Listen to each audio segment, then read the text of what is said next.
And for another episode, guys, of how to make a wax weathered copper bus. How do we do that? Let's get straight into it in this video. Well, we'll start by, of course, finding first of all our wood.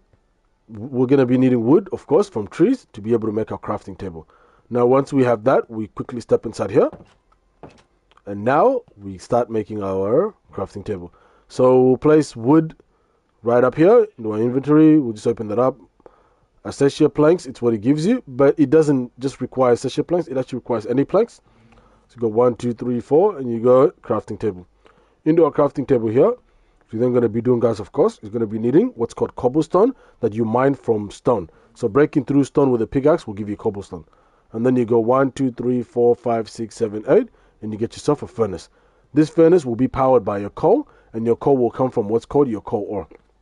Into our furnace here, you've got your copper ore that you can place up here for your copper ingots, which is right here.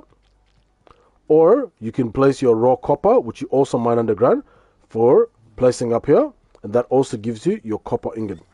So back into here, what you're then going to be doing, of course, is you're going to grab the copper ingots that you've now acquired. 1, 2, 3, 4, 5, 6. Ladies and gentlemen, we've got ourselves copper bar. Now we'll step outside because I'm going to demonstrate to you guys how this process works, right?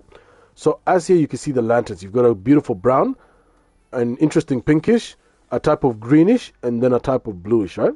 So all the stage, it's a bit more clear here. When you're at the weathered stage, which is the one that we're doing right now, which is the waxed weathered, the first stage is actually just your usual copper. So if you were to make copper bars, it'll look something like this. And then what you then need to do, guys, and this is the solution, by the way, the solution is time.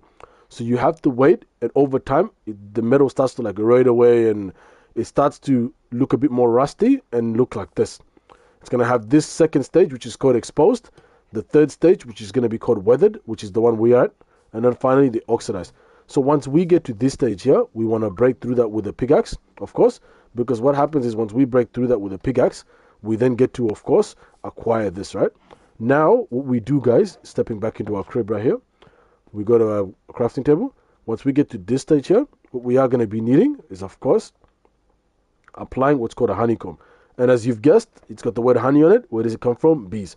So we're going to need bees, and they do their thing with nature, and we're able to get, of course, our honeycombs, right? They do their thing with flowers. We know what the process is. Well, hopefully we do. So that's a bit of science stuff there. All right, so basically what we do, guys, is once you have your honeycomb, you place your honeycomb there, you place your weathered there, and you get your waxed weathered copper bars. What does weathered do? What does wax do?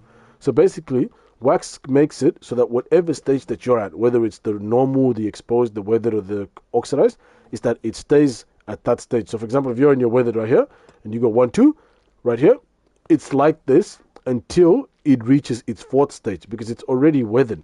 So it's only got one stage before it reaches the oxidized stage. But if you wax it as your weathered, it stays at your weathered. And that's the answer. Thank you guys so much for joining me in this video of how to make a waxed weathered copper bars. If you like what you see, please like, comment, and subscribe to, of course, first of all, get notified when I post and stream videos like this. And second, to also give me the strength and the motivation I need to keep making more videos like this. Have a nice one, everyone. Ciao.